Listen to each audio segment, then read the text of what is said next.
I'm finally holding on to letting go. Letting go myself to save my soul. I'm finally holding on to letting go. I didn't come this far to sink so low. I'm finally holding on to letting go. I'm just weathering a rough patch. Another villain with an itch to scratch. Denial is the darkest when you live in a hole. Why does the hell make you feel so cold? Make a move and you pay for it. Pick a lord and you pray to it. You're so demanding when you want the truth, but your stories don't read for me. I'll never kill myself to save my soul. I was gone, but how was I to know? I didn't come this far to sink so low. I'm finally holding on to letting go. Indecision overload. Keep a buckle on the devil and your eyes on the road. Reaching out for the hand of God, but did you think you'd shake your own? This killing field is all grown over. The motherfucker wants it wild. Go sow your roads in alphabetical order. The anti-antagonist is back in style. Myopic, cannot see straight. Dystopic, once in too late. You gotta lie if you wanna believe, but your Bibles don't work on me. I'll never kill myself to save my soul. I was gone, but how was I to know? I didn't come this far to sink so low. I'm finally holding on to letting go. Did you think you could win and fill me in?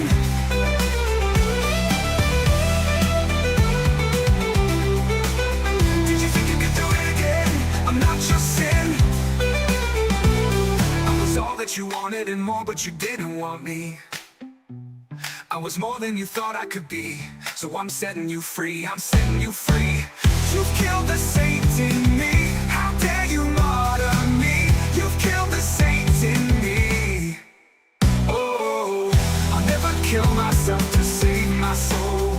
Oh, I was gone, but how was I to know? Oh, I didn't come this far to sink so low. Oh, I'm finally holding on to letting go.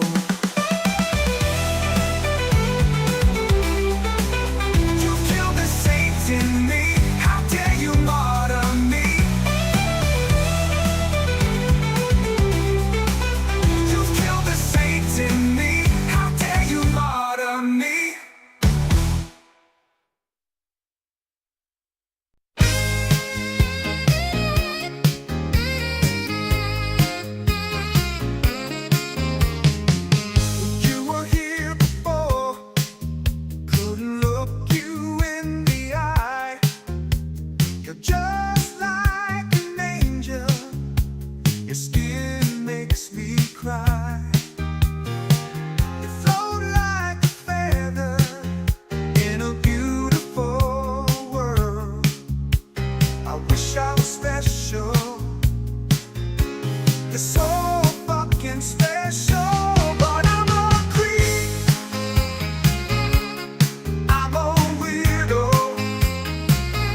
It was many, many a year ago, in a kingdom by the sea, had a maiden who lived whom you may know by the name of Annabelle Lee.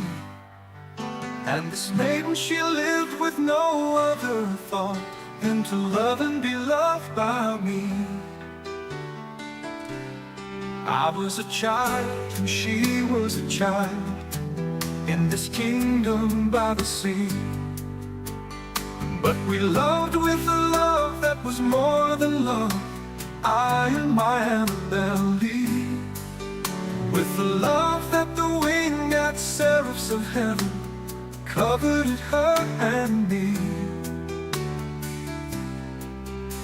And this was the reason that long ago in this kingdom by the sea, a wind blew out of a cloud, chilling my beautiful Annabelle Lee, so that her high-born kinsman came and bore her away from me, to shut her up in a sepulcher in this kingdom by the sea.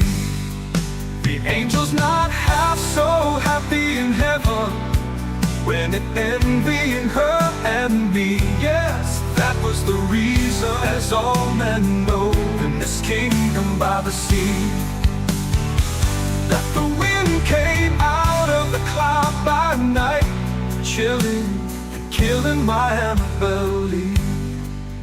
But our love, it was stronger by far than the love of those who were older than we, of many far wiser than we, and neither the angels in heaven above, nor the demons down under the sea, can ever dissever my soul from the soul of the beautiful Annabelle Lee.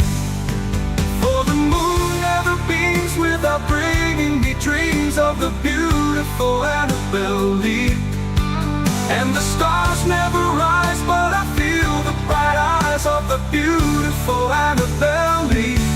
And so all the night time I lie down by the side of my darling, my life and my bride, in her sepulcher there by the sea, in her tomb by the sounding sea.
Ooh, you know I'm gone.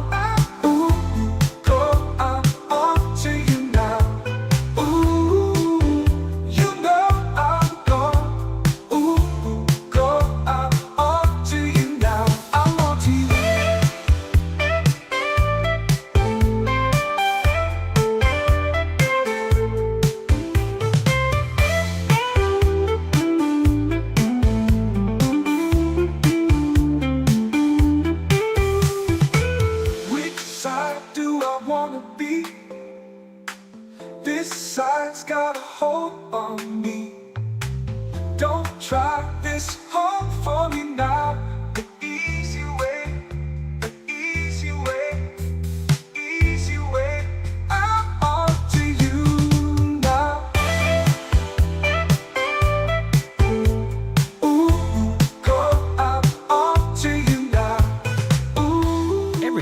XboxEra does is only made possible by the growing army of incredible Patreon supporters. Our MVPs and executive producers are all incredible people, but even more so are our grand benefactors, Croat56, Assassin, and Kevin S. All of this under the watchful eye of our lovely and benevolent CEO, Torn Raptor. If you want to become part of one of the best communities on the internet, head to patreon.com/XboxEra, where your patronage can help keep us alive for another month.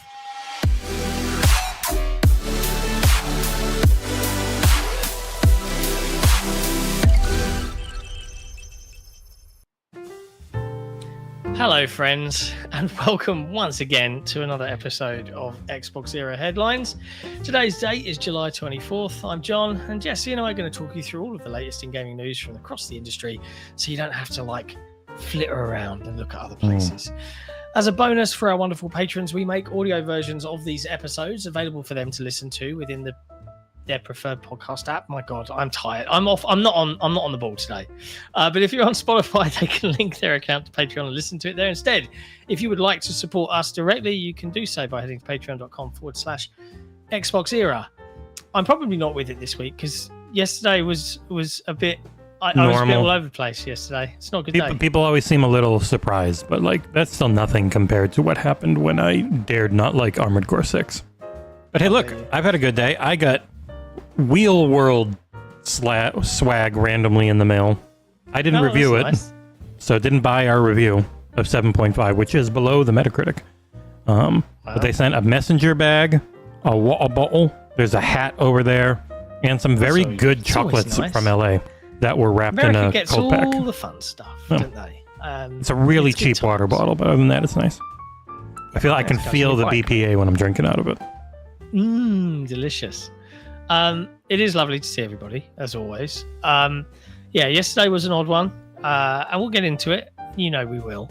But first, let's mention Wheel World while we're at it. Wheel World's review is out. It's out on Game Pass right now. As you take to a kind of magical land on top of a haunted ghost bike, as you search for his stolen legendary pieces to become the fastest and bestest bike in the world, and also to prevent the end of the world. That too. It's super chill. I played a little bit of it at GDC in San Francisco and found it to be quite soothing. Ferry, aka Gyotzo, he played through the whole thing for review, and we put that video out yesterday. You can go watch it or read it if you prefer. You might have known this one as Ghost Bike before they renamed it. And it was a day one Game Pass game for a long time. Yeah, I know. Maybe there was just, you never know if there's some weird IP thing around it. Or copyright. So, but yeah, it looks neat. It's nice a chill game that you can just hop right into if you get the sub. Yeah. Elsewhere, my review for the Deadfield Interactive and PlayStack's Abiotic Factor is now available to watch. The game is out on Xbox Game Pass, I believe PlayStation Plus, and out of early access on Steam in 1.0. And it is Play Anywhere, which we weren't sure until pretty much it was announced last week. Yeah, it is. I think it's fucking great. I genuinely really, really like it. I had to talk you into covering it. Yes, it was only because I'm already covering Grounded 2, which is also a survival crafted game. I am all survival crafted out right now. But it has given me some really interesting points of comparison. As we dive into, our thoughts on Grounded 2, which will be next week. But yeah, if you are on the fence on this one and you think survival crafting games aren't your thing, I would urge you to reconsider. If you have a good group of friends to play with, it's absolutely worth checking out. You can kind of think of it as you're stuck in a scientific facility and you can make your base anywhere you want. But the beauty of it is you'll go out into new areas and unlock new things and find new resources, but you'll always end up unlocking a shortcut that takes you back home so that you can frequently go there to raid that place for more stuff as you build crazier and crazier inventions. I think it is definitely one, because obviously I've had to stop playing that now and concentrate on Grounded 2. but I think it's definitely one I'm going to go back to because I really liked the story and the lore and the silliness of everything. We call that the lore. Thoroughly fun game. Yeah, there's also some great like horror moments in it that are surprising, and I included a little clip of the gameplay at around 12 minutes in. And your character looks like anime James Gunn. Yeah, I thought a little bit like that. Someone else said it was a bit like James Gunn. Yeah, it's goofy, it's silly, it's great. Absolutely, go check it out if you like multiplayer games. If you don't, no worries. Don't play it. And then next up, in terms of review content that dropped this week, we've got something that is the most controversial review ever. I am like, someone actually compared it to the IGN "there's too much water in this Pokemon game" review, and I'm like, what the hell are you talking about? But we'll talk about the reaction to the review after you've actually spoken about the game, which is WUCHANG Fallen Feathers. WUCHANG Fallen Feathers come out last night, so it's available now in Xbox Game Pass on console and PC, though it's not Play Anywhere for some reason. No idea why, unfortunately. So you don't get it on both if you buy it on one, though it is available in both on Game Pass. Your save won't come over between them. I played entirely on Xbox, where it ran just fine outside of the times when you can teleport between checkpoints. At that point, you get the classic Unreal Engine 5 stutter for 5-10 seconds, and then it's fine. I did make a joke because it's a pretty lady who's very voluptuous as the main character, and you can dress her up in bikinis. She's super hot. Yeah, various colored panties and bras that work as very specific anti-despair, which is one of the debuffs you can get. And if you're wearing those, you have a lot of resistance to it. Also, like half the pants just give you a thong, and they cover your legs a bit, but then it's just a thong, so if you don't have a large top on. So I made a joke about gooning, and people took it very negatively, even though I have zero issue with hot ladies or gooning. But the game itself is amazing. Like, I think it's absolutely fantastic. Really love it. Played through it, had my save die because get corrupted and not be backed up on the cloud because it was a whitelisted game, which means you don't get to play online. So your saves do not save to the cloud. Lost 25 hours, came back in, and ended up playing another 35 because I enjoyed it so much, beating it once, wanting to go through it again, but having to jump off to do different reviews. I just think it is a fantastic one of those. I like it a hair more than Liza P, which I have waxed lyrical about. Liza P has a cooler overall story, though the one in this is still very good. It's just this game is a lot better balanced on launch than Liza P is. And Liza P does have way better performance because it's Unreal Engine 4 compared to this being 5, and 5 just being a shit show across the board, pretty much. So never played it for a second on PC. I did. I got my ass kicked, but like I couldn't get far enough into it, and I didn't have the patience nor time, frankly. I need a journalist mode, because I'm one of those. I'm not a video game journalist, so there's no difficulties or accessibilities or anything. It is built to be tough. My 4090 just tanked that shit. I can't speak to the performance issues. It seemed to run fine there for me. Yeah, most people don't have a ton of VRAM.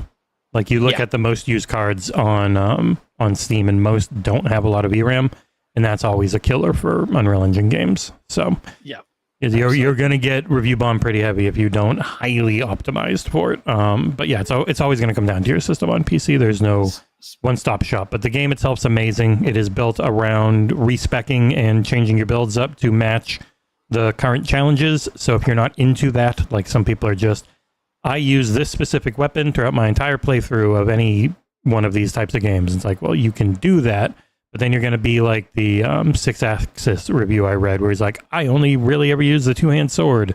And then I complained that there were huge boss difficulty spikes. It was like, well, yeah, because some bosses stagger real easy. So if you use the giant axe, you can stagger them constantly and kill them in 35 seconds. Like, there are very fun games of chess with how the game wants you to be willing to shift things up or use dual weapons, because they got a whole dual weapon system where in the middle of a combo, you can spend your power to whip out your other weapon and just deal an enormous amount of stagger damage and stuff. It's a ridiculously cool and very good looking game with an awesome story that had a really cool ending. I got the bad one of, I think there's 4, but it kind of lulls you into doing that the first time and wants you to go through in the new game pluses, where I am insanely powerful and my level 105 character, I got through 20 hours of content in like 2 because I'm just so strong. And I've got 15 mana pots to get my health back up, or mana vases. And I know the tree looks enormous, but it's very basic. Like, it just has an icon. This is going to give you health. This is going to give you stamina. This is going to give you strength. This is going to give you agility. This is a move. And you're just going through a whole bunch of stuff, and you can swap it up at any moment. Like, once I got used to it, it was real easy to fly through and redo builds real quickly. Because you can do them on the fly anytime you're out of combat. You can take your weapon upgrade feathers with you. Like, you don't have to be, well, I've upgraded this weapon. It's far and away my strongest. I'm now stuck with it for the rest of the game. It's like, nope, you can swap to whatever you want, whenever you want. And it's really good. It's a great game. If it's great for gooners and non-gooners alike. However you are, you do you. You goon you. Goon her. Whatever you want. I mean, honestly, it's a good game. I gave it an amazing score. Yeah, 9.7 out of 10. And I think like that is the dumbest reaction I've ever seen on the internet. Certainly when it comes to our time as being an outlet. I told Nick. Oh, you go ahead. Sherez with the super chat says Gooners were not happy with XboxEra's review. So, like, for a joke, because we're fine with the gooning. Like, it's a jokey reference. Like, we're not criticizing the game for it. It's got a 9.7 out of 10, guys. Like, chill the fuck out. Jesse put Gooner approved in there. And I had it in both. I had it in positive and negative. But then I took it out of positive because, like, I've got more actual really good positives I want to get across. Yeah. Well, more for you, because people then assumed that the 0.3 score knock was because of the sexiness, and it's like it was not a 10. Read the review, you pricks. Like, it's in there. It literally says the joke about gooning is because you can dress her up in bra and panties and play the entire game that way if you want. And if you want to, please feel free to. She is insanely voluptuous. You will have a fun time. Everyone likes boobs. Like, nobody out there dislikes boobs. Trust me. Yeah, boobs are great. And it's funny because, like, gooning to me, or a gooner, is an Arsenal fan from a British perspective. That's I saw those replies and I was like, what the hell are people talking about? Yeah. So, like, in normal parlance, and I can see someone in there saying, hey, like, what the hell is this term mean? I just saw it in the chat, but I can't find it now because I'm an idiot. Yeah, it basically means someone that likes to pleasure themselves. That's it. Like, it's just a joke. Yeah. And people are like, this is what's wrong with video game journalists. These professional journalists, like, one, we're not professional journalists. And two, you really need to reanalyze your sense of humor. And if you are triggered by this, if this upsets you, I don't know what to tell you, man. It's for the most part, it generally comes down to you can't have good faith discussions with bad faith takes. Like, it's very slow on news. It's like what I talked about with Nick when he brought up the stuff about Fable, which now he says, I probably should have just said it was like an opinion or something. It's like, yeah, it's really slow news right now. It's the doldrums in July. There's not going to be much news until mid to late August with Gamescom and everything. So people are really, really looking for things. Like, how many places reported that XboxEra has reported that Fable is delayed to 2027? Like, a ton, because they don't actually care. They just want the clicks. They just want to survive. And the same goes for rage bait grifters, and which is funny because they were like, you only put that to rage bait. I was like, no, I put it there because I thought it was funny. Yeah. It's not an insult. We're sorry that our sense of humor doesn't gel with you.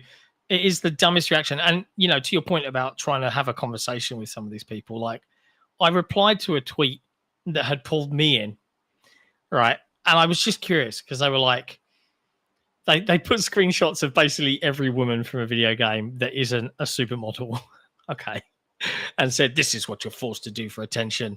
It will likely be the first and last time people hear your name as a wannabe journalist. But the shame attempt for the chud-adjacent gooner living rent-free in your head falls flat when your real frustration is that it isn't this. Pictures of non-supermodel video game characters that are female. I was very happy to look at WUCHANG the entire game. Yeah, I bet. And I replied to this, and this is all I said. Right, I was like, "Okay, it's a joke," but against my better judgment, because I've genuinely been wondering this all day. Like, why are you mad about the joke? The game wasn't knocked for having a female hot character. In fact, it's one of the most positive reviews for WUCHANG out there. It is the highest score on Metacritic and from any top critic on OpenCritic. So I was just trying to understand, like, what are you angry about? Like, what are you mad about? Why so cross? And this is the reply. You tell me if this makes any fucking sense to you. I could explain it through song and in multiple languages, and you still wouldn't be capable of understanding. I'll endeavor for a few weeks to make it clear and get as much help as possible. Engage with everyone to get to the bottom of it, or accept it all as a joke. So what's the big deal? So basically a complete non-answer. Yeah, most of the time they're just bots, because like Twitter is supposedly, allegedly, well over half bots. And so you just get nonsense like that. That's why there is no benefit to leaving the comments open. There is no benefit to engaging with it at all. After this, I'm just going to enjoy playing the game because it's really fun, and I think people should play it if they like this type of game. But John, I'm surprised you haven't thrown me under the bus like you did Nick. We didn't throw Nick under the bus. We expressed our own valid opinions. Because after years of discussing this in private over and over and over again. We have, as a threesome, a team, said, like, the rumor mill kind of needs to not happen so much because it creates a lot of noise and it's not actual reporting. Yeah. And, like, we take the role that we've built for ourselves pretty seriously. Yeah, we'd be happy to do reporting with either documentation or like multiple sources corrupted, like an actual report that can be a report for the website that then is a rumor mill that the report goes live at the same time.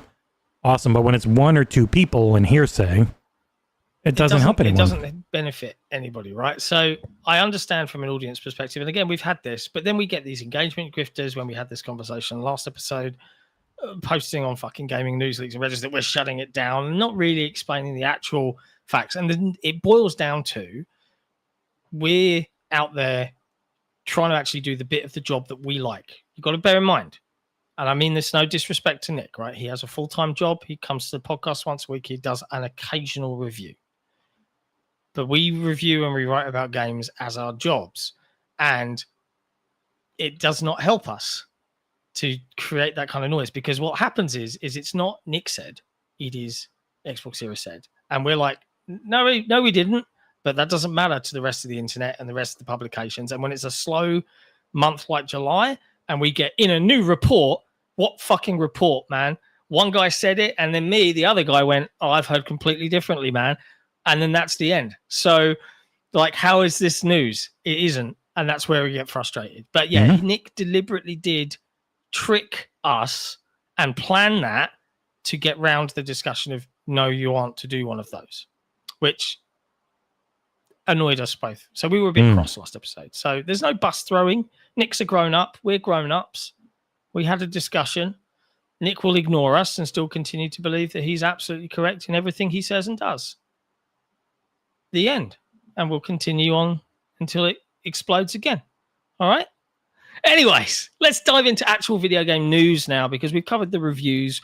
We've covered the very, very upset people that must be really conflicted. Oh, they really loved the game, but they said the word Gooner, so that must mean...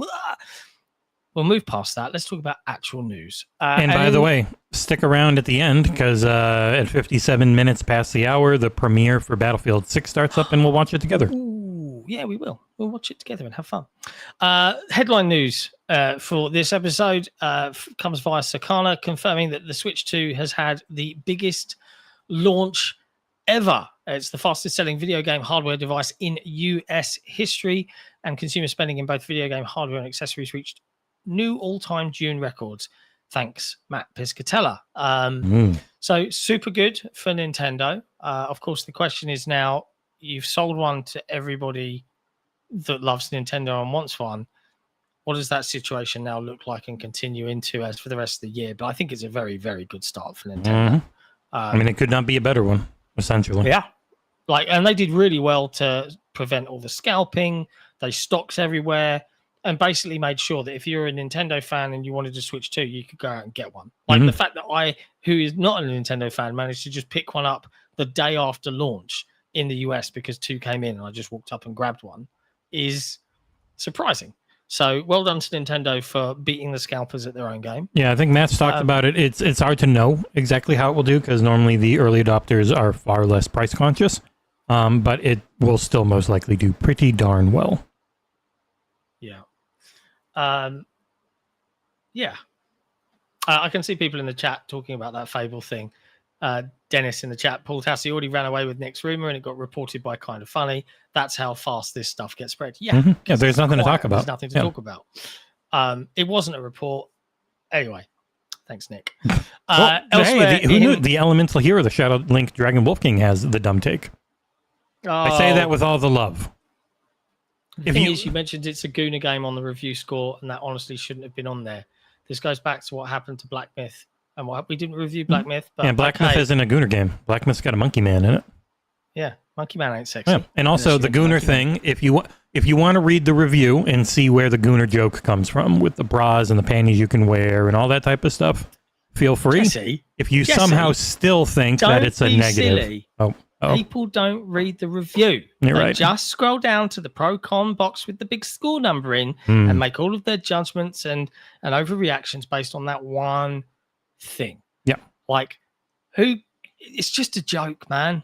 It was literally a joke. And if you didn't find it funny, then I feel sorry, but we're not sorry. It's one of those things where Gooner gets used all over the place all the time. If you ever watched the Trophy Room podcast, they use it nonstop. It's not some weird insult. It's just a funny term. Yeah. It's Abdul. Yes, mate. That is literally all it means. Yeah. It's technically, and let's all be honest here, boys in the chat, and probably the ladies, we're all gooners. Never. Deep down. Never once. You got a heck for that. Anyways, funny times. In other Circana related news, Matt Piscatella also shared that non-mobile, this is an interesting one, non-mobile video game subscription spending has increased by 32% compared to June 2024, up to 562 million buckaroos. That's an all-time high for a single month. So that's pretty impressive. Elsewhere, I think Forza Horizon 5 has sold 3 million copies on PlayStation 5 and is the number one game of the year or something. No, I can't remember if I read that. It's from Alinea Analytics, so I don't care. Oh, okay. Apparently they are legit, by the way. I know you had doubts, but I looked into them. They are legit. I don't know how they get their info, but they are legit. Well, they still said 20,000 copies for Final Fantasy 16, which is now number 4 best-selling game of the month. On Xbox. Yeah. There's only 20,000 Xbox fans, man. That's why. Hey. Interestingly as well, Matt Piscatella recently appeared on The Game Business via Chris String. And he had some good stuff to say. And I just wanted to read out a piece for the benefit of the audience, because I need you guys to hear this again and again and again. The line that Chris String pulled out to kind of title this thing is bringing your games to other platforms is how you're going to win. Right, that is Matt Piscatella on Circana. They discuss a bunch of stuff in the episode. It's about an hour long. You can go and have a read or watch. Talked about Donkey Kong, which was the biggest Donkey Kong game launch in UK history. I don't know why that's an interesting stat, but if you're a Donkey Kong fan, maybe that is. But he was talking about the multi-platform push, right? And Matt Piscatella, and I quote, says, "We're way beyond the point where people will swap game consoles for exclusive games." That's it. He's basically saying, as we've always been saying, hardware's locked in. People are just going to buy games on their own hardware. Exclusives really, literally do not matter anymore. And we move on with our lives. And Forza Horizon 5 was published in PS5 in April. The PS5 release helped the game reach number 3 in May in the US, and it's still going strong at number 6 in June. It's now the 11th best-selling game of the year in the country, and one of the best-selling PS5 games of the year worldwide. I was asked when am I going to use this 360, and I can't. It's a Mega Bloks 360. These are all little Mega Bloks builds, but they're cool. Yeah. Yeah. It's funny, Abdul in the chat, and this is another point about how Twitter is not a real place. Abdul asked, Jesse, the WUCHANG review tweet hit 500,000 views thanks to all the bot activity on it. How did the article do? Did anybody of those 500,000 views read the article? No. Like a tenth of it's that. It's a dead platform. Yeah, it's a dead platform that does not actually it refuses to push real content. Yeah. Like if I look at it and I click and it's like, I don't know, maybe 2% of all of those 10,000 views actually came from Twitter. Yeah. There's like a couple hundred 776 clicks. Yeah. Like, so the rage bait, it's not a thing on Twitter. Like we didn't do it to get you the people that reacted really adversely to it for some bizarre reason. Oh, I really like the game. We didn't do that to get clicks because it didn't get the clicks. If I look at yesterday's sources for clicks, there's a whole whopping about 70 from YouTube. From Twitter. From Twitter, yeah. From Twitter. Wow. Yeah, there's about 70 total from Twitter. Twitter is a useless platform. Okay. I'm just going to ignor the elemental hero, the Shadowlink Dragon Wolf King. Okay. No. We don't want to ignore it. You want to ignore it? I don't really want to dive into it. Look what happened with Black Myth Wukong, and journalists covered it and the many things instead of talking about story or characters and more. I have no idea what you're talking about, other than that game reviewed pretty well in the low to mid 80s, sold. It was nominated for Game of the Year. Yeah, made it to almost 30 million copies sold. I have no idea what you're talking about. But equally, it's 2 words. It just said Guna approved, man. It's just a nod and a wink. Read the actual review. Have you read the review? You can dress her up all sexy if you want. Asking for is all Please there. Feel free to. Story, lore, characters. Like, what do you want? I don't know what you want from us here. It's normally the type of person who feels like they do care, but they were sent here by someone's rage that person that they don't actually care, and they just weaponize your emotions, even though there's nothing that happened. Like Black Myth was unbelievably successful and is coming to Xbox next month. There isn't really much else to say. Yeah. It's a really good game. People should play it. Dress her however you want. It's in the game. But yeah, there you go. So lots of Circana detail there, and Microsoft's multi-platform push continues to do rather well for them. Speaking of games and how much money they make and how much money they cost, do you remember when Microsoft bullishly went, all our games from this holiday are going to cost $80? Mwah! Nintendo did it, so we can do it. You know what I bet happened again? Their pre-orders were shit for the Outer Worlds too. No, I bet you it's exactly what happened around the whole digital game stuff on Xbox One, where everyone was in on it until Sony just pulled out. And everyone was in on $80 games, but then EA and 2K and Sony all just did 70, and Microsoft's like, well, shit, it was just Nintendo. Yeah. I think Nintendo can get away with it. Microsoft can't. I think personally, it's pretty simple. I think that they announced it, and it's just not doing as well as they would like from a pre-order perspective. Who the fuck pre-orders games anymore? I can't remember the last time I pre-ordered a game. Certainly not within the last 15 years. And I think they were like, okay, let's just make this 70 again because people are not ready for $80 games, unless you're Nintendo. We're not worried about it, dude. Like, we're not worried about it. Yeah. I think it says more about what you're worried about than what we're worried about. Ursel should be doing a review of it. If he brings up those topics, I'll have a stern word with him. He won't, because it's not something anyone actually cares about at all. But yeah, the Outer Worlds 2 has now been dropped back to $70 because Microsoft U-turned rather swiftly. It dropped for you too. It's not just US. It dropped for you guys over there.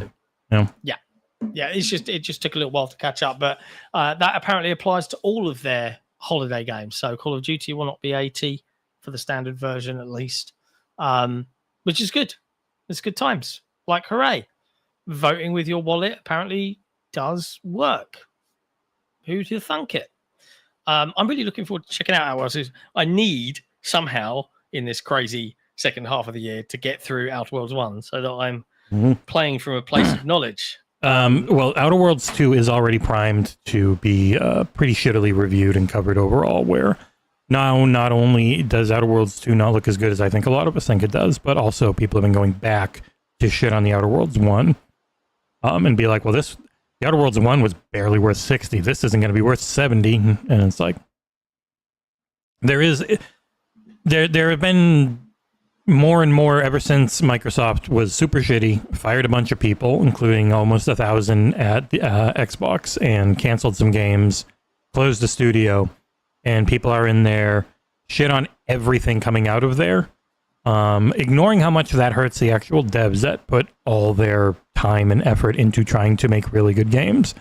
And instead, they don't care that it is just super shitty to crap all over their work because you hate their parent company. It's just, it drives me crazy, man. Ugh. This industry is kind of busted, but you know, hey ho, we just like games, so that's all good. I'm quite looking forward to it. Hopefully, it's something we get to see because we should be in with Xbox at Gamescom. Maybe we won't be now if they're angry about my WUCHANG review. Oh, that's no, they'll probably be more angry about Nick's incessant rumor mills. Well, we'll just have to throw him as hard under the Xbox bus as we can.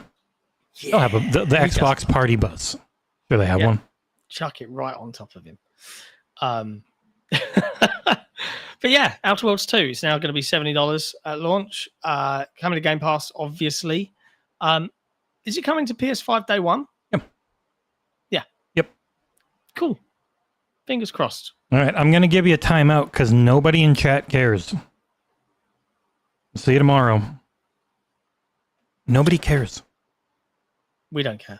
No.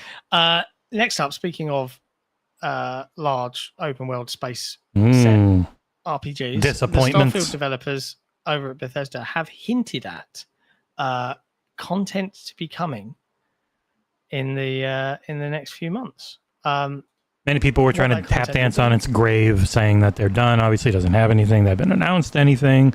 They haven't done the Starborn expansion or talked about any of that. But it's also like, if you're getting a new version of the game ready, it might pull away from other stuff.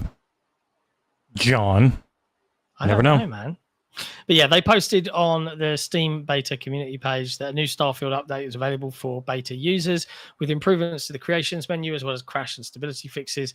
Looking ahead, they said, we're continuing work on future updates and we'll share more about the exciting things we have planned for Starfield in the coming months. Question, little side tangent.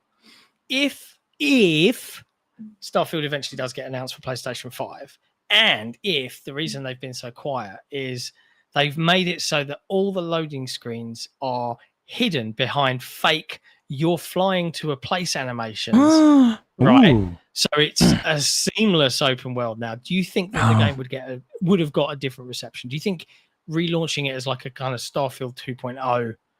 No, there's almost nothing Bethesda can do anymore. There's nothing Bethesda can do there. Bethesda was already hated for some reason, and then getting bought by Xbox made it worse. But it was Tassie who was the one who wrote how like Starfield is essentially abandoned now, and everyone's like, "What are you talking about?" They might not have said anything recently, but they're always whatever. But Starfield has gotten the Halo Infinite treatment of people really liked it at launch, and then a few months later they hate it. And that just becomes the norm. Like a lot of people try and say, both games are reviewed terribly. And it's like, no, they didn't. They reviewed really well because they're good video games. I don't know what else to say. It's such a bizarre narrative, like that it didn't do well. It didn't have 13 million players. Yeah, and it's a new IP. Like new IP in general don't. What are we doing? Pop off like right. You know what we're doing. The rage bait. Painful. The industry, both the media and the content creation side, are mainly fueled by list warring and rage bait. No matter what the professionals want to say, they are just as fueled by it, and especially in their personal content, as anyone. like list warring, making lists, even if it's like a good-natured, let's just rank these things type of list. It's always been that. They've always been that way. Not fun. I don't like it. Yeah. Speaking of Bethesda, some sad news. Bethesda announced that it was with great sadness they learned of the passing of Julian Lefay. Now, if you don't know who Julian Lefay was, Bethesda have got you sorted here. He was the driving force in the creation of the original Elder Scrolls, so the birth of the IP and the foundations of Bethesda as a game studio. Simply put, without Julian, we would not be here today. If you had the opportunity to work with Julian, you were blessed to know a one-of-a-kind force of nature who pushed everyone to create something special. His work and spirit will live on in our memories and in our games. That was via Todd Howard. He was pretty much the driving force behind the studio existing, that game series existing. Had a pretty decent lengthy battle with cancer, and it was only a week or two ago where he's like, you gotta step aside because it was pretty obvious at that point, kind of like with Ozzy Osbourne in the farewell tour. Things just getting real rough, and try and have a little bit of, so hopefully it was a really good. What a way to get sent off though. Yeah. Ozzy. Like incredible. Yeah. Like, he gave it everything he had. He sounded great. Yeah. Rest in peace, folks. Yeah. It sucks. Yeah. Cancer sucks. Cancer does suck. Next up in video game news. This is a really interesting one to me because this didn't need to have happened, in my opinion. This is very much hubris, I feel. So Splitgate 2 launched out of beta during opening night or Summer Game Fest's opening night show. Yeah. And it got off to a rough start thanks to a stupid hat and some edgelord behavior. And a really out of touch thinking a battle royale mode was gonna do much. An undercooked battle royale mode at that. And everything else. And now really bad microtransactions. The team at 1047 Games have announced that they are unlaunching Splitgate 2 and going back to beta. They've made further cuts to the team. They stated, and I'll give you the full spiel. We believe in Splitgate 2. This game means everything to us. It's been our life for almost 10 years, starting in our dorm room, and we're more committed than ever to delivering the incredible experience you deserve. We've heard your feedback, and we agree with you. We launched too early. We had ambitious goals with Splitgate 2, and our excitement to share it with you, we bit off more than we could chew. We rushed certain features. We made some boneheaded mistakes. And most importantly, we didn't give you the polished portal-filled mayhem that you fell in love with, referencing Splitgate 1. So we're going back to beta. We'll be heads down until early next year, rebuilding major parts of the game to capture the spirit of what made Splitgate special. That means reworking progression from the ground up, adding more portals to our maps, simplifying monetization, refocusing on classic game modes you've been asking for, and more. Now than ever, we need your help. We're returning not just to our roots in what we build, but in how we build it with you. That means more playtests, more surveys, more listening, and truly being community first. Our goal is to combine the DNA of the first game with the best improvements from the second, rebuilding the core experience. I mean, this is really going back to the drawing board here when I say core experience. Isn't a quick fix. It's a long-term commitment. To give ourselves the time to build Splitgate you deserve, we've made the incredible difficult decision to reduce certain roles and shift our resources to focus on this rework. That is heartbreaking.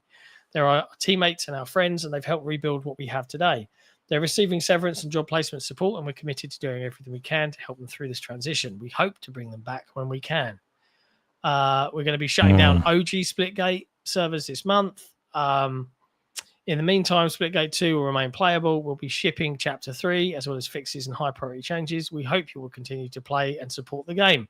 As always, keep the feedback coming. We faced a lot of dark days and have made many mistakes, but we've learned a lot and are as determined as ever to make Splitgate as great as possible. It's been our life. Should have said make Splitgate great again. Yeah, should have. We've got work to do, but we aren't giving up. We love this game. We love this community too much to ever quit, so we won't. See you in the arena. Now, many people probably didn't read this, but I interviewed Ian Prowl, the CEO and co-founder of 1047 Games. Who, much like Thomas Mahler, you like. He was a nice chap. But... yeah, I know some people are like, I'm like, geez, all right. When you were literally just referencing how when you had him on the show, Thomas was a nice guy. Yeah. That's it. It's not, hey, I completely forgive if any of the things that were said about him were true. I don't care. That's not it. You were just saying, when I talked to him, he was really nice. He was a great guest. That's it. Now he hates us. Like, I don't like immediately like, well, I've read this online, so I now hate you. That's not how I operate as a human being. Sorry if that angers That's very you. much, I will take this seriously. I just won't immediately accept it as as gospel truth. Which I think is how you should take most things. It's the only people that actually get hit by cancel culture in general are the ones who will accept it. And almost no one does. Yeah. It's not a real I thing. interviewed Ian last year. And I actually asked the question because I was like, you had Splitgate 1, it fucking took off. Like, you guys were doing like amazingly, and you deliberately stopped it all and started building a sequel.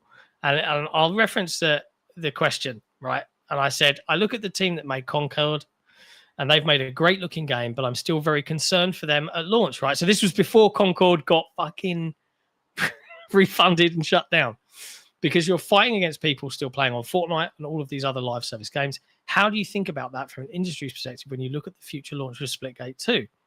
And he answered, and I think this is relevant to bring up. He says, it's a complicated question. I hate defining games in these buckets. Like, this is an arena shooter. Is this a tactical shooter? Because to me, it's an FPS. There are arena shooter elements. There are tactical shooter elements. There are unique elements. I think we have a really nice middle ground with the increasing response timer, where you have an arena shooter fill up at the start of the round, and then you have that tactical shooter feel at the end of the round, blah, blah, blah, blah, blah. I think for me, looking at the competition, you mentioned Concord and a bunch of other games. I think if I look at FPS games, step one is you have to stand out. And I'm not going to bash any other games, but I do think some games stand out more than others. And I think this is definitely a unique experience, especially with the portals. That's still our USP. This is something that doesn't really exist. I think that's step one. Then step two is how you make sure that when you have your moments, you're able to sustain it. I don't think they sustained it, right? Nope. So there was a lot of confidence in that interview. And, you know, even I came away with, like, I admire the confidence. I don't know if the world is going to just happily leap on another. Like, the world is different to when you release Splitgate 1 now. I think your talk with him had you so hyped up that even after the dumb hat thing, you were like, oh, it's just a hat. It's not going to mean anything. I was like, right now, that's a dumb publicity stunt. And it just, it did not help that the game itself is the reason why it didn't succeed. But those types of publicity stunts, when you can't back them up with something that's just objectively successful in any way, people are going to continually jump on you over it. Yep, and they did. God damn it. Another Game Pass game, Frostpunk 2 on console, September 18th. Finally. You know what you'll never see? City Skylines 2. That game can barely run on a $12,000 Threadripper. Wow. It's all because they're literally simulating everything. It's amazing.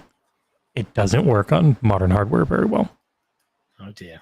Yeah, it is an amazing concept, though. 2027. Mm-hmm. Hey-ho. Next up in news, a new PS5 system update beta is out that previews DualSense wireless controller pairing across up to 4 things at once. Devices. Yeah, that's cool. I know that the Xbox controllers have had the ability you can do to 2. You can do a switch. Bluetooth and an Xbox and jump between them, but not 4 things. The bigger one for everyone, though, low power mode. Because this feeds into the rumors from Moore's Law is Dead of PlayStation trying to have a low power mode so that they could have some PlayStation 5 games work on a handheld. It wouldn't be big games. It wouldn't be performant games. It wouldn't be any VR. VR doesn't work in it. But yeah, it's trying to like cut the power and cut the core, the heat and all that type of stuff. Definitely see if it works. Too. They're trying to make a handheld of some sort. Yeah, that's been the rumor. They're working on 2 SoCs. One handheld that natively plays PS4, can natively play some PS5. Who knows about PS6? Like, I have no idea. Maybe they do the dual SKU thing, and then all of a sudden dual SKUs are brilliant. We'll see. But don't doubt the actually surprisingly tall Mark Cerny. Very tall man. Yeah. He was very nice in person. I said hello once and shook his hand. Neil, I didn't say hello to Neil Druckmann. He didn't seem bad. It was busy the few times I saw him, and I'm really not the type to try and introduce myself. It just ended up being someone introduced me in Cerny when we're in the middle of doing something. He's nice. Yeah. Yeah. Nation Harris is asking, is the Moore's Law guy actually legit? Are you referring actually to Moore's Law? Moore's Law is dead. Guy occasionally has some stuff. There you go. All right.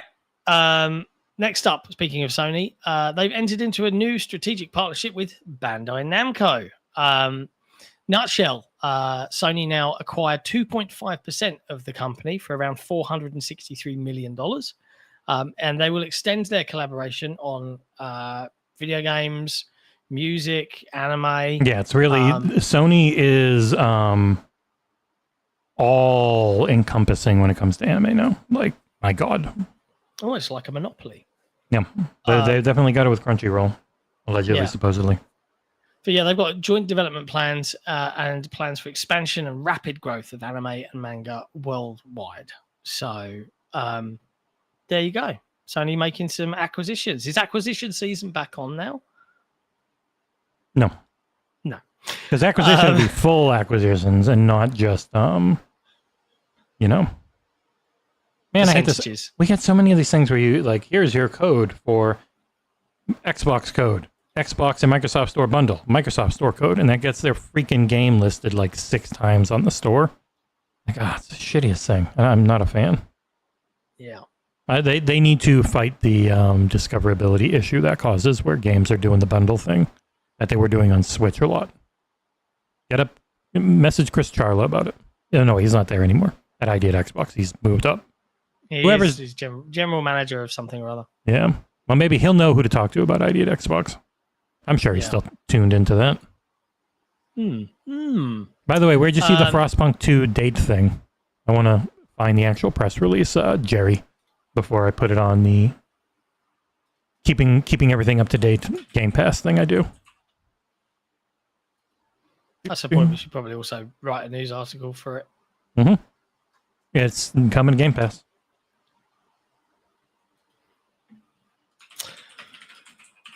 Okay, you just reminded me to send an email, funnily enough. Next up in news, this one's... Xbox YouTube channel. This will get the Gooners good and mad. Kidding. It should get everyone good and mad. itch.io has removed a whole host of adult-focused games from the search engine. They're still listed, but they were. But apparently, you can't find them if you've bought them. You can't download them. It's quite bad. Yep. And this is similar to what happened with Steam, where payment providers are pressuring both Steam and now Itch to remove these types of content. Yeah, MasterCard and Visa likes. I don't know if it's actually them, but those payment providers hit up very hard by what was originally a feminist organization, but has now moved into being more conservative Christian side of things. And they go after the payment providers and say, hey, get rid of that OnlyFans. Hey, get rid of these sex games on Steam. I understand kind of getting rid of all the incest ones, but it sucks that it's coming from a payment provider and not the platform holder. Yeah. But yeah. They posted today, I think it was today or yesterday, very late. We have de-indexed all adult, not safe for work content from our browse and search pages. We understand this action is sudden and disruptive, and we are truly sorry for the frustration and confusion caused by this change. Recently, we came under scrutiny from our payment processors regarding the nature of some content hosted on itch.io. Due to a game titled No Mercy, which was temporarily available on itch.io before being banned back in April, the organization Collective Shout launched a campaign against Stitch and itch.io, directing concerns to our payment processors about the nature of certain content found on both platforms. Our ability to process payments is critical for every creator on our platform, and to ensure that we can continue to operate and provide a marketplace for all developers, we have to prioritize our relationship with our payment partners and take immediate steps towards compliance. Yeah. I mean, thanks, Collective Shout. Yeah, it just sucks. Who are these guys? They've got Cloudflare on their website, so they're clearly being clicked. Probably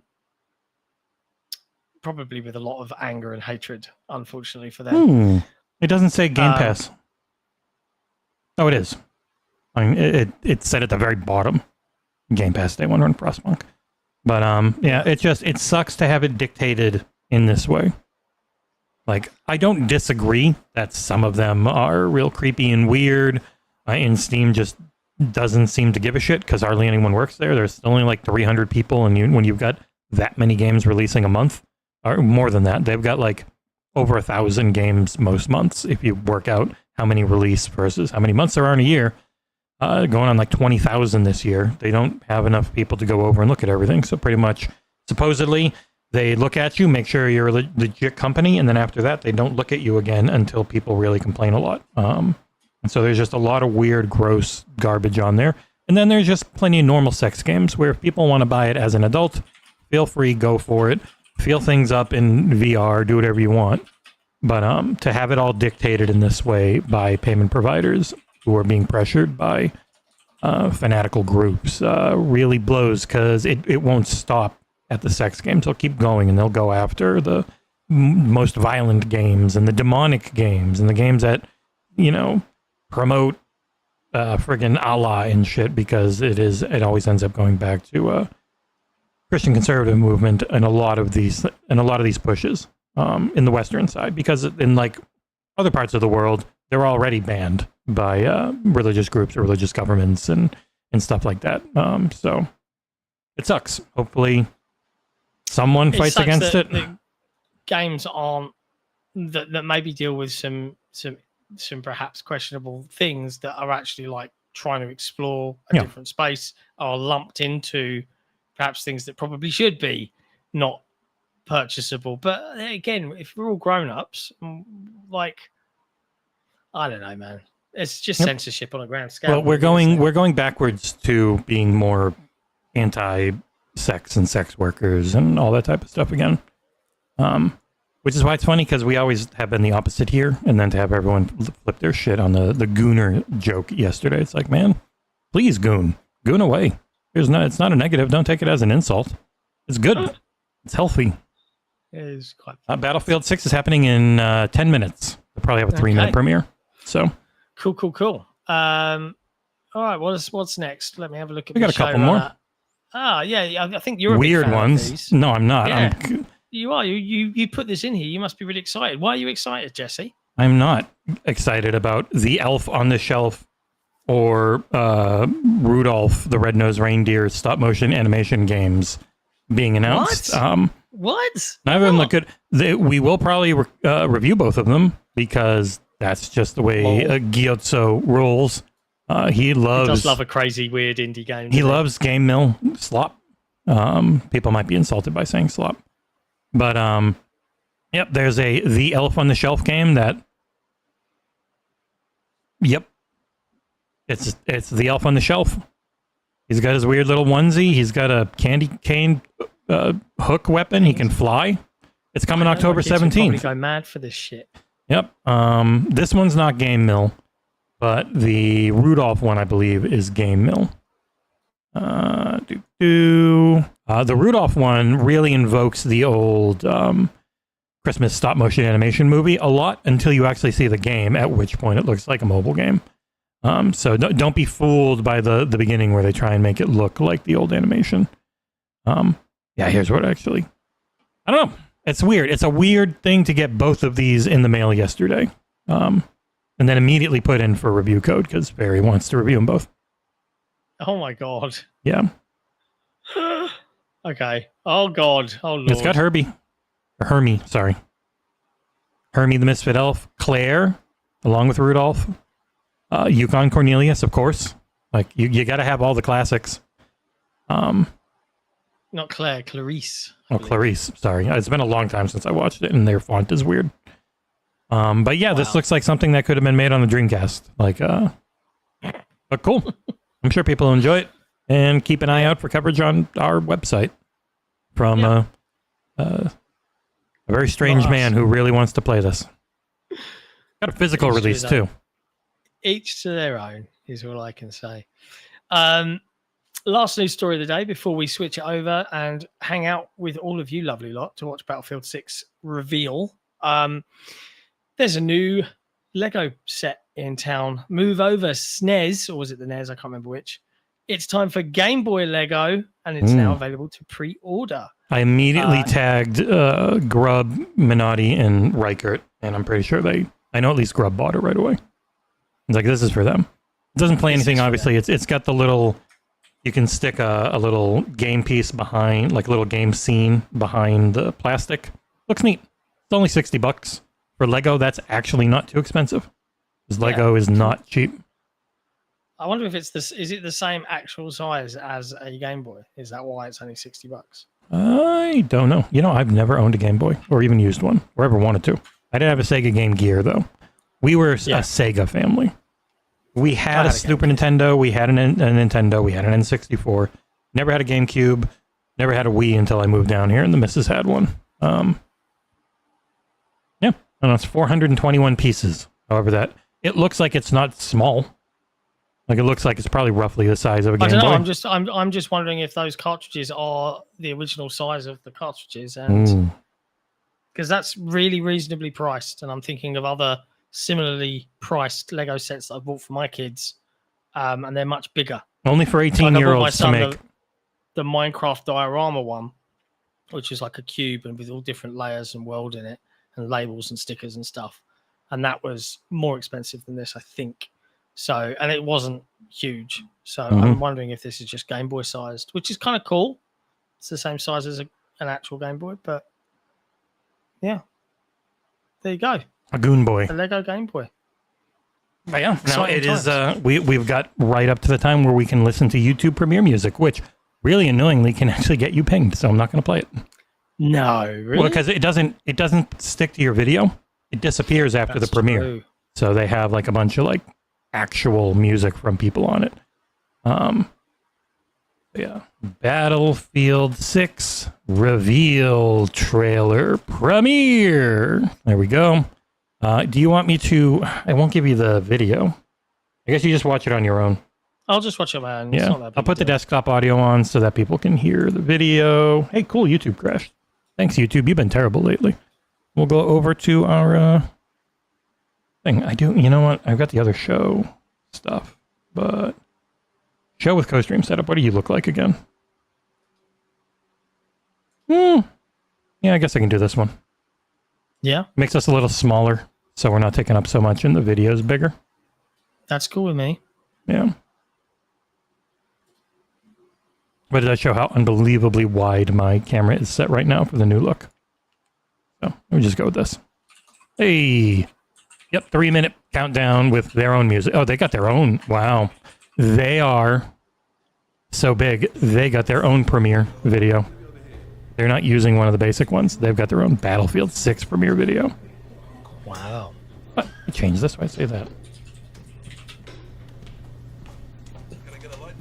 When's this meant to be coming out? October 10th. But thank you, everyone, on the audio version. I'm going to stop the recording now because it would be really boring for you to listen to this.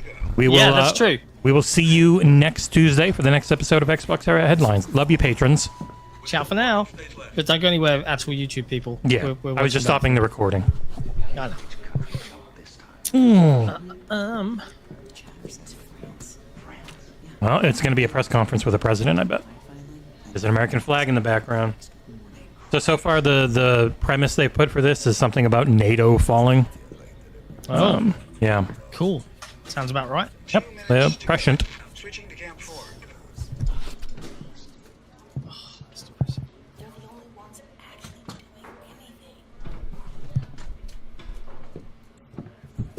Why is it when you actually want to find the official place to watch the trailer, it's always filled up with other... YouTube.com/Battlefield.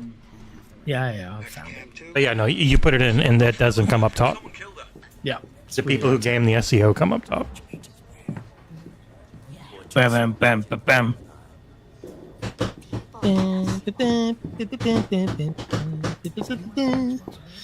All I know is that if they do like some sort of montage, they're going to have Zwei music on it and it's going to immediately ping us. Every time, Battlefield. Okay. I wonder, Microsoft's never even gotten this with the premieres. I wonder if YouTube's trying really hard to get companies' trust back on premieres. Because this didn't leak. I think it's just a normal video and it's running. They've just left it running for ages. But you had normally, I guess if you choose to not do a premiere timer. Yeah. No, like, yeah, they've well, no, this is a premiere. This is not a live stream. I know, but like, I think the premiere went. Actually, we just missed the countdown. No, I had the page open. This is 3 minutes before the top of the hour. It just premiered into this. So maybe if you can turn off the premiere trailer, that's what they did. But then that means this will always be a part of the video. So I'm going to refresh after this and see if it's a part of the video or not. If it's not a part of the video, they were allowed to make their own premiere trailer. If it is part of the video, they just did not have one. Confirm clean video and audio. The doors are locked. Shut up. Here we go. Oh, somebody in the audience's phone was ringing. No, it was me. I mean, I was kidding. There we go. My fellow citizens. Game engine footage, not actual gameplay. You don't get to play as a president. We will prevail. Oh, that got so much louder. Jesus Christ. We're ready, Mr. President. He is incredibly quiet compared to that explosion. Today represents a dark day in our history. With this monstrous, unprovoked attack, no country is safe from their reach. Back to the destruction. All those serving on our behalf. Huh? Our prayers go with you. Just remember, none of this is actual gameplay. For the Pax Armada mercenaries who are watching now, I have a message. It's over. Is that Ron Perlman? I told the voice. God damn it, yeah, they got a song. Every time, blah, blah, blah, blah, blah, blah, blah. Don't worry about it. Who cares? Because sometimes YouTube blocks, not just demonetizes. Yes, so what? It's only No, I mean, they block the entire video Move decisive. from being watched again. Send it. Oh.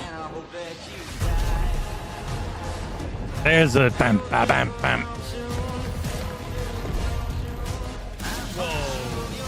Not gameplay.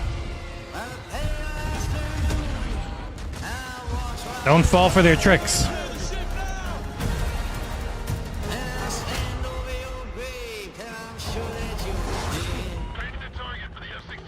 This game's got a lot of money behind it. Which is why it needs 100 million players. Evil Scottish guy. It looked like evil Nick Merckx. Or what's his name? Uber Nick? Uber Nick. Multiplayer reveal is the 31st, as we had leaked. That was it. There, you got a teaser of what the game's going to be like. Very modern, very loud, and most likely very good looking. We were not invited to the multiplayer premiere thing they're holding. Yeah, we were. Sadly, but there you go. I mean, that was okay. I mean, it's literally just, oh shit, our multiplayer thing leaked. Let's put out the trailer early to get people, because it all leaked because people can't not talk about stuff. You know, it's a tone piece. Okay. Yeah, but the thing I always like about Battlefield over Call of Duty is the destruction in the sense of scale. Like the Call of Duty will have the enormous moments and look super expensive, but it does not have that type of destruction in its engine, and I really like that in Battlefield. There you go. We'll see. Shame we didn't get to play it. I would have quite liked to play it. Yeah. You gotta get bigger, mate. Cool. We're almost at 30,000 subs. 30,000 goons. Put our channel membership as the Goon Squad. Oh, yeah, I like it. All right, that's it, folks. Appreciate you hanging out with us and watching while we check that out. As Jesse said, for our audio listeners, we'll be back on Saturday for the XboxEra podcast, where the three of us will probably get really cross with each other and it will all end in tears. Until then, there's literally a shit ton of really great video games out. You can go play WUCHANG, Abiotic Factor, Will World right now on Xbox Game Pass. You should probably do at least one of those. Go do it. Go play some games. Go goon if you want. All right. It's all up to you, people. We'll see you next time. See you on Saturday. Ciao for now. Bye-bye.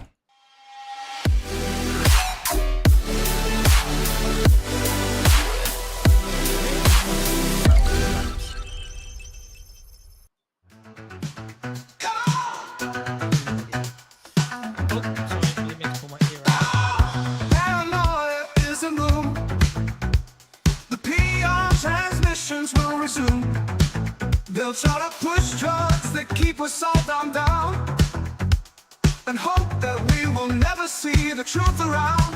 So how? Another promise, another seed, another package lie to keep us trapped in greed, and all the green bells wrapped around our minds, an endless red tape to keep the truth confined. So come on, another force us. They'll stop degrading us. They will not control us, and we will be victorious. So come on, interchanging mind control. Come let the revolution take its toll. If you could flick a switch and open your third eye, you'd see that we should never be afraid to die. So come on, rise up and take the power back. It's time the fat cats had a heart attack.